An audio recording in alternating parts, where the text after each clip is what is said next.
The Milwaukee Bucks got hit with more bad news, with Dame Lillard now out for an indefinite amount of time after suffering blood clots. What does that mean? We're going to talk a little bit about that and kind of the history of blood clots for NBA players. We're going to look at that, plus some updates to the Grizzlies and the Miami Heat. All that and more right after this. Welcome to the number one place for your daily basketball news and analysis, NBA Central. What's going on, basketball fans? Welcome to another episode of NBA Central, your number one spot for everything basketball related. I'm the host, Tyler Hayes, but more importantly, you guys can follow the channel at NBA Central Pod on every social media platform we happen to be on. With that being said, let's go ahead and get into this content for today, y'all. And unfortunately, not good news, right? Not great news, not anything even positive. Like, I don't care how you view the Milwaukee Bucks or anything like that. It really sucks what's going on and what happened with Dame Lillard, especially the fact that he's later into his career, of course. So Dame Lillard, for those that don't know, has been ruled out for an indefinite amount of time due to a lower body issue that was reported by Shams Charania, which has now been found out to be a blood clot. The deep vein thrombosis, which is what a blood clot is, in his right calf, is now on blood thinning medication, which has stabilized the blood clot and will continue with regular testing. He's out for an indefinite period of time. Now, some may ask, okay, why is it that Dame Lillard has a blood clot and it's announced as an indefinite amount of time, whereas when Victor Wembanyama had one, it was automatically announced as season ending? I think it has something to do with the space, the spot of the blood clot, the fact that Wemby's was more so up, more closer towards his heart, whereas Dame Lillard is lower. I don't know, right? That's just speculation on my part.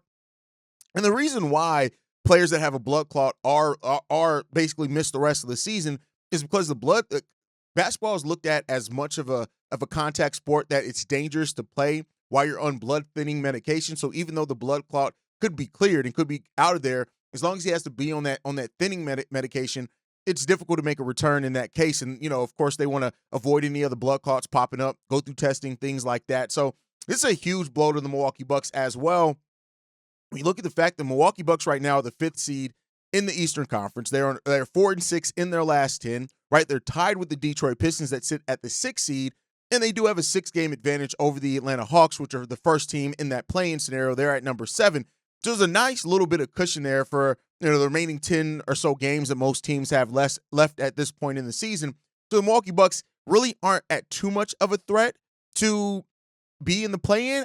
It's still a possibility, of course, but this is a really unfortunate, injury isn't really the best word for it, but situation for them to be in, man, it's just not good. And, speedy recovery for Dame Lillard and what happens there, and hopefully it happens. The Milwaukee Bucks have a 40-31 record right now. So, we'll see where that continues to go. They have 11th game left to play. And, they have some tough games left on their schedule as well. So it'll be interesting to see how this finishes out for the season. Dame Lillard had a quote after this. He says, "It's unfortunate that something outside of my control would come up. Along with the Bucks medical staff, our priorities are to protect my health and safety. As much as I love basketball, I need to be there for my kids and my family. I'm grateful the Bucks acted quickly on this.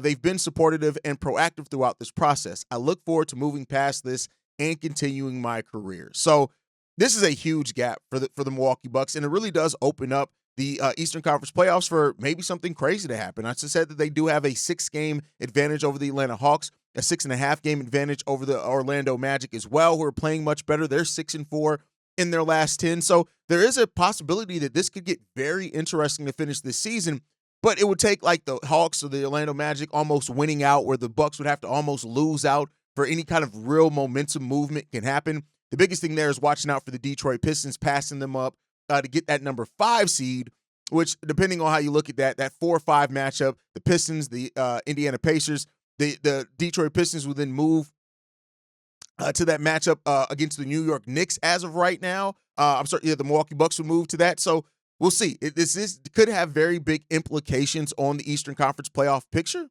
and we'll see where it does hold. Now, there's been and I get there's always a level of concern with blood clots, right? As there should be. Of course, everybody likes to go back to the Chris Bosh, who was having an amazing season, where after the All-Star game, he got discovered with blood clots. He was ruled out for the season after it, and and unfortunately, like he never came back at that point in time, right? The second blood clot that they found was even more worrying about Chris Bosh. And he didn't officially retire to 2019, but it is what it is, right? So Chris Bosh was more so because of the multiple blood clots that were there, right? But it's still concerning, right? You look at Wemby, who's had him, but players that have made recoveries from them and have had full careers, like Brandon Ingram dealt with it. Asur Thompson dealt with it. He was back by his rookie season playing really well, right? So Asur Thompson. So there's a mixed bag of like the results of having a blood clot and what that means, how it affects your career. But, we'll see. Overall, if it's just a one-off, he doesn't really have it anymore. There's really no concern for him or Wemby, things like that. But, it is what it is, right? And so hopefully this is not a huge, like people go to Keontae Johnson as well in 2020, and him going from having a promising, probably going to be a first-round pick to a second-round pick, things like that. He ended up in a medically induced coma on top of all of that. So, he doesn't play in the NBA right now. He does play in the G League for the Swarm. So, there have been a history of blood clots in the NBA, and the results from that are going to vary. So we'll hope that that Dame Lillard makes a very speedy recovery, and we'll see what happens there. With that, though, I want to move on, talk some actual basketball, right? It's unfortunate what happened to Dame, but let's talk some actual basketball. So the Miami Heat, right, are an interesting team because they've been in a free fall, right? And, while they've won 2 games in a row, they're still 2-8 in their last 10. And this has been a difficult stretch for the Miami Heat, and a stretch where I think the Miami Heat have to ask themselves some tough questions. Now, I've said this on the show before, right? The Heat are, and basically under Pat Riley, have been a team that have always kind of staved off going rebuild, right? And while Tyler Herro's had a great season, this was also a season you thought that Bane was going to really step into a larger role. That's happened kind of off and on or whatever it is. But Tyler Herro's made his first All-Star appearance, right? And, with that being said, but here's the thing. The second half of the season has been a clear and utter regression for Tyler Herro, and part of that is due to teams kind of focus in on him. Since February 1st, right, his efficiency has completely fallen off. You look at 21 games played, he's shooting 43% from the field overall and 28% from three-point range, right? And he had such an amazing first half of the season that the regression over these last 2 months for Tyler Herro, I think, really kind of puts a highlight on the fact that Pat Riley and the Miami Heat are going to have to ask themselves and figure out what path do they really want to take this team on going forward. How do they view this team? What do they think this team can really be, right? And I think that if you're hoping at all that you can build around Herro and Bam going forward, this adamantly says that, no, you can't, right? And again, no knock on Tyler Herro. Can he be a productive player on a championship caliber team? Yeah. But if you're looking for him to be the player on one of those teams or the player that you build around, the answer is a resounding no based off what you see here. Now, one could say, hey, is this a bit of an overreaction to a bad second half? We can't forget this first half of basketball that he played, and that's fair. And you look at Tyler Herro, he's 25 years old. He has what is a reasonable contract in the NBA. I'm sorry, he makes $31 million next year, $33 million the year after that. That's not a bad contract by any stretch of the imagination. And if he's able to get close to the production that he's had this year and stay there, that's a reasonable contract. But what the Miami Heat have to look at and ask themselves are, how quickly can they turn this thing around, right? How do they get that talent in there? Because they do need that alpha. Is that going to be Bam? Doesn't seem like it right now, right? They get to keep in 2025, right? They'll get the Golden State Warriors pick as long as it's not 1 through 10. It's not going to be that. So the Miami Heat are going to get that pick. And then their own pick is protected to the OKC Thunder 1 through 14, right? So if the Heat if they don't make it out the play-in tournament and they go into the lottery, they have an amazing chance to keep their pick. They will keep their pick, right? If they do make the playoffs outright, that pick goes to the OKC Thunder. So this is where, especially in a deep draft, they got to ask themselves some questions. Now, the benefit of it, even if they do want to go one more year with it, is that if they do give this pick up to the OKC Thunder this season, they don't owe the one next year. They actually get to keep their pick next year. So that's a way that they can kind of kick it down, see where they're gonna fall at. So maybe they try to make some key acquisitions where they can, things like that, and try to run it back. But the Miami Heat are a roster that, in my personal opinion, are really set up, if they want to go younger, to do that. And they still have some promising young players on the team, whether you keep Bam or not, which I do think that they should do. Whether you keep Bam or not, you got some players that have showed some very big promise for you over the last couple of years. Of course, Khalil Ware, your draft pick of this year, is definitely one. Nikola Jovic has shown more this year as well. He's a really good player that you can look for and build around. And while Jaime Jaquez is in his second year, He's still 24 years old. He's still another guy as well that you can look at that's shown some promise for you. This season hasn't necessarily been what last season has been for him. It is what it is when it comes down to that. His shooting percentages are down across the board, but his rebounding's up, those type of things. So you got to ask yourself, how do you view Jaime Jaquez going forward? But you could very well have a young, scrappy core if you get a lottery pick in one of these next 2 years. And that's what Pat Riley and the Miami Heat have to ask themselves.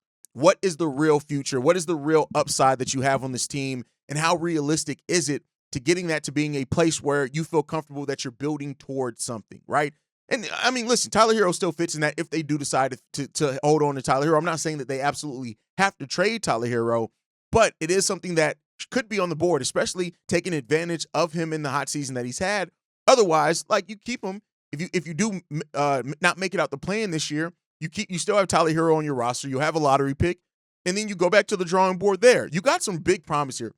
Khalil Ware is one of the players that I think was a steal in that draft. I think he's going to continue to show himself to be a steal that you got right outside the lottery, right?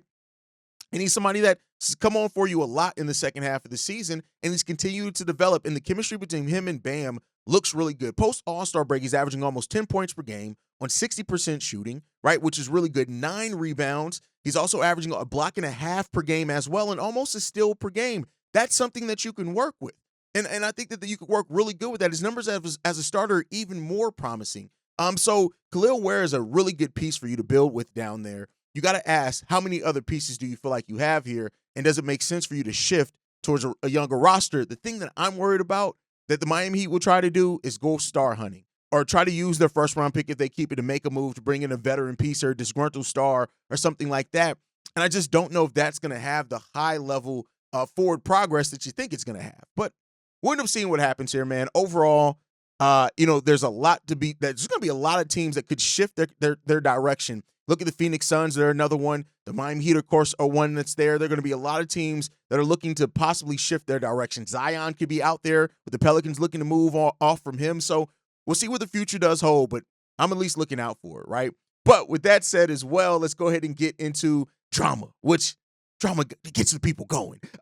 Desmond Bane and Santi Aldama had apparently a heated bench moment, which was recorded on video, where it looks like Desmond Bane, they got into it. Desmond Bane got in his face, and they were shoving each other over on the bench. It is what it is. He did shove him. Aldama got up to his feet. Looked like they kept going at it back and forth.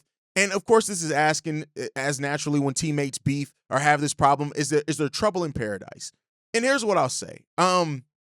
Listen, there's going to be turmoil on teams. And I think that you always want to keep this in-house. And I think for the really good teams with good culture, things like this probably happen more than we know, but they keep it in-house and they deal with it. The Memphis Grizzlies are the 4th seed right now in the Western Conference, right? They only have a half-game lead over the Los Angeles Lakers. They're 6-4 in their last 10. The Memphis Grizzlies still are a team. You looked at how they've worked themselves up to be a top team on offense and defense this season. And while I'm not necessarily picking them to make the Western Conference Finals or anything like that, it's not outside the realm of possibility depending on how the seeding falls and what happens here. Now, I'm in no way picking them to come out the West. That goes to the Thunder. That goes to the Denver Nuggets. But you don't want to have things like this on your team. You definitely don't want to have it get out and people now ask questions on what's going on here, right? Aldama wasn't playing the best. He was 3 of 7 shooting with 5 rebounds, 3 assists in 23 minutes in that game. Desmond Bane had 21 points. And overall, I think it's just the heat of the moment, man. It's gonna happen. It is what it is. It's no big deal there. They still won the game, which is the important thing. And sometimes, listen, shit's gonna happen sometimes. And that's not a big deal when it does. For those that actually played sports, you understand, you don't always love your teammates. That's just the way that it goes. You don't always love your teammates. You respect them, right? And you still love them, right? But sometimes, listen, family gets into it. And that's what happens sometimes on the sideline of some of these games. At the end of the day, I'm sure they'll be fine. The Memphis Grizzlies have a lot going on. They got bigger things that they need to worry about than inner locker room turmoil or anything like that. But they are one of those teams that seeding is going to matter hugely for them, and we'll see how it comes out on that on that side of it for them. But hopefully they get it together, because the last thing that I think anybody wants at all is that a team's momentum gets derailed by drama in the locker room. So we'll see what happens overall, man. And I think when it comes down to it, they'll be fine, and we'll cover it if it's not here. But that's my time for today, guys. Thank you so much for tuning in. Make sure you guys are following us at NBA Central Pod. You can send us any feedback, questions, comments, concerns, NBA Central Show at gmail.com. And then lastly, if you want to leave a text message and or voicemail for the mailbag, the number to do so, 773-270-2799. We're the number one spot for everything basketball related, but that's thanks to you lovely and beautiful people. And I see you guys the next time I feel like making a video. Probably tomorrow. Peace, y'all. This has been a presentation of the Breaks Media.